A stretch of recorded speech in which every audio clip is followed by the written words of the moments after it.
So what do we really have? We have an environmental and economic warfare.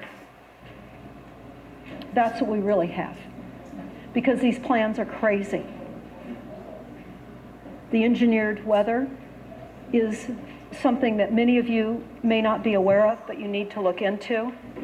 Are the climate action plans really going to prevent climate change?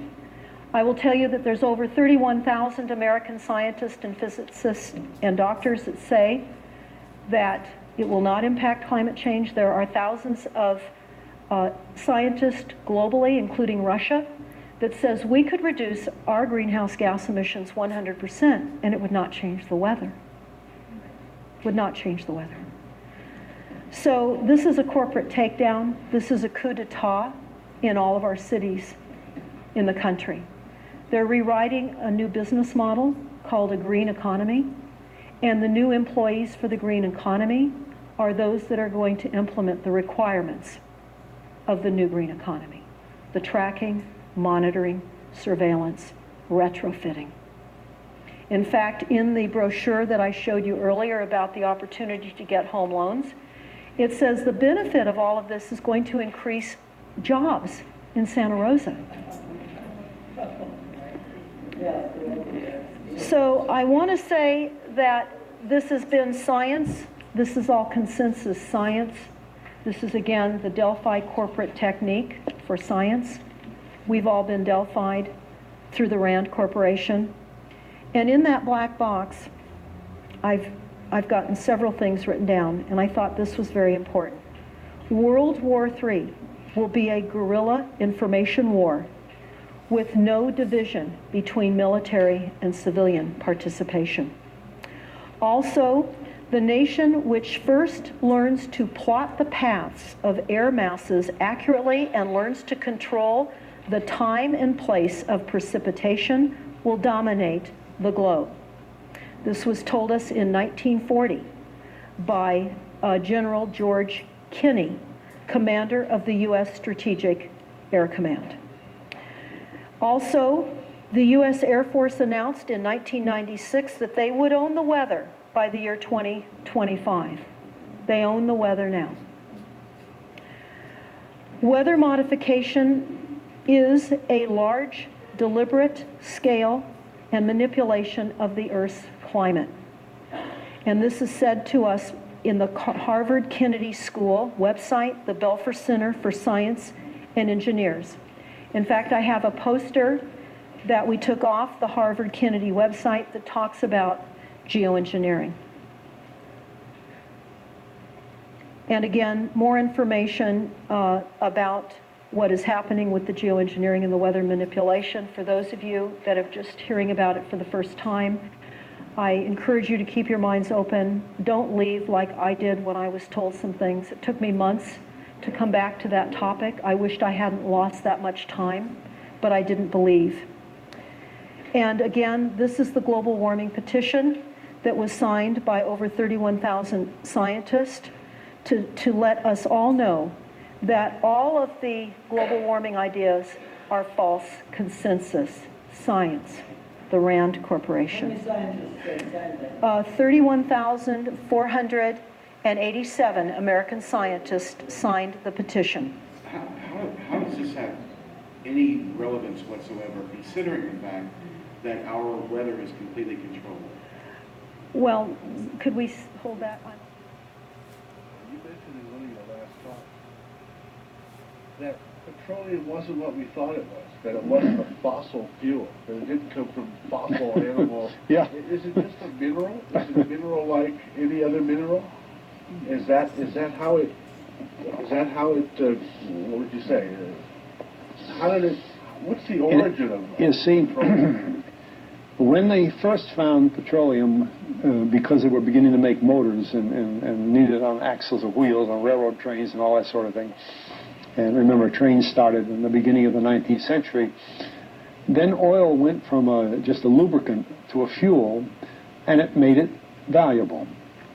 And Rockefeller happened to be the smartest man in the business at the time, but he made most of his money, or much of it, off the transport of the petroleum as well as selling it. But one thing they realized was, if you, because oil is putting a price on oil is like putting a price on a pail of water. You know, there's no initial cost. It's in the ground, and in those days they were, some of it almost what you'd call surface mining the oil. They didn't go down deep. So in order to get the price up, they hit on the idea that they would have to make it appear to be scarce. After we take the next few barrels out, we're probably going to have to close as well. You know, that kind of thing. But a very fortuitous event. In 1892, there was a convention in Geneva of scientists to determine what organic substances are. Well, the definition of organic is a substance with hydrogen, oxygen, and carbon. And so it's usually a living substance, a tree. You analyze a dead tree, hydrogen, carbon, and oxygen, and grass, and so on, living things. Animals, we are hydrogen, oxygen, and carbon. So at this Geneva Convention, Rockefeller took advantage of sending some scientists over who said, oil, petroleum, is hydrogen, oxygen, and carbon. Therefore, it must be derived from the spoiling, the rotting of formerly living matter. And playing the game properly, when this scientific convention was over, they defined oil as the residue from formerly living matter. Well, that makes it a fossil fuel. I don't know why. So this was Colonel Fletcher Prouty, and Colonel Prouty was the chief of Special Operations for the Joint Chiefs of Staff under President John F. Kennedy, a former colonel in the United States Air Force. He retired from the military and held different jobs and subsequently became a critic of U.S. foreign policy, particularly the covert activities of the CIA. So he had intel and information. Now, of course, this is just showing you the consequences of the smart meter on our brains. It's been proven that the frequencies will injure every single one of us and cause cell death. This is a list which I have in the back for you to take of the various maladies, ailments that will injure you with the smart meters, with the frequencies, and then the increased accumulative effect of all of the RFID chipped appliances. That increases the frequencies that are coming through your homes as your appliances are feeding that information to the collection device on your home called the smart meters. So people are going to start feeling aches and pains, increased allergies, feeling of depression, suicidal thoughts, increased autism for children, ADHD, and we're going to see massive increases of violence in our communities as a result of frequencies. This is a document that we have on our website, and why this is so important is that this not only includes the incorporated NASA, again, doing business for profit, but also the U.S. Air Force. Again, the U.S. Air Force was involved in the silent weapons document back in the 40s. This includes DARPA, the CIA, FBI.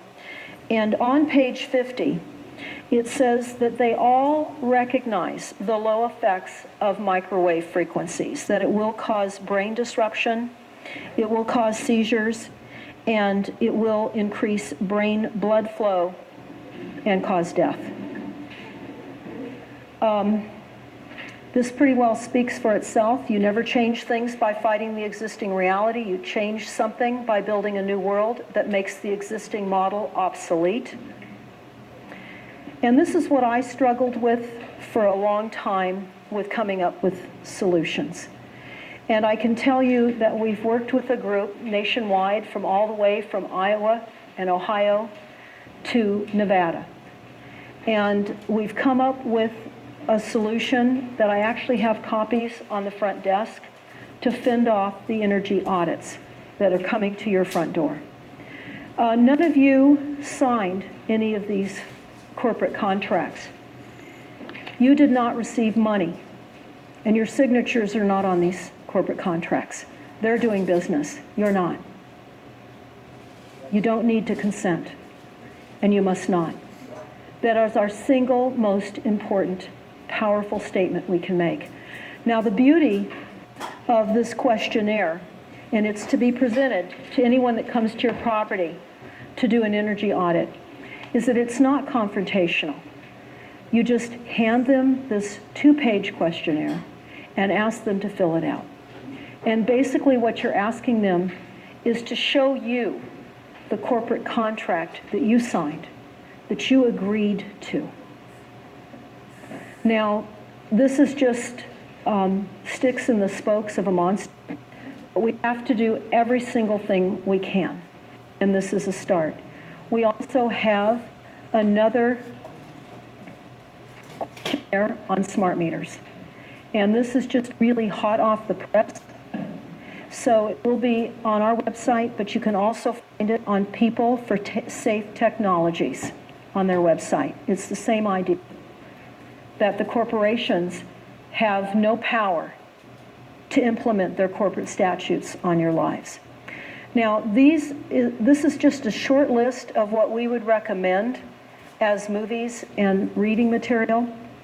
You can come to me after the meeting if you'd like to write all of this down and copy it out of the book. But Torn from the Land is most important, along with USA Inc. exposing the thieves that stole our government, The New World Order Exposed, and The Secrets of the Federal Reserve by Eustace Mullins. I can't recommend a better read to understand the secrets of the Federal Reserve than Eustace Mullins. And he was actually, there's questioning around his death. He was on tour giving talks when he suddenly died of a stroke. Also, I would encourage all of you to watch Lethal Injection. Again, this is part of the silent weapons system. Why am I saying this? Because, as you know, they're trying to vaccinate all of us. That's another conversation for another meeting. But also, Exploding Immune Epidemic by Dr. Tent, T-E-N-T. I highly recommend everyone see that on YouTube. Again, the Iron Mountain Report. We have some copies, some CDs in the back that you can buy for $5. But I would recommend that everyone take a look at that. Also, The Harvest of Despair. It's a story of the Ukraine, so that you understand what happened in the Ukraine. That will be happening here in the United States as well. Another movie, The Harvest of Despair. And you can come to me. I have it in my book, and you can write it down. I'll leave it open, and you can copy it. Also, Oranges and Sunshine is an excellent movie. You have to rent it. It's a true story. It's a documentary. Really recommend everyone see this as well. And of course, I recommend everyone go to stopcrime.net and take a look at the Silent Weapons Quiet Wars document, the New World Order Exposed, the Fort Meade military document for non-lethal weapons. They're anything but non-lethal. And America's Last Minuteman, dated January 1st of 2011 by James Traficant. He was the one that presented on the Congressional Record. And I want to tell you, I wrote this a couple of years ago, and I still believe it now. To believe the unimaginable, move into a new reality, manage the unthinkable when so many others are aware, is really the challenge of our time.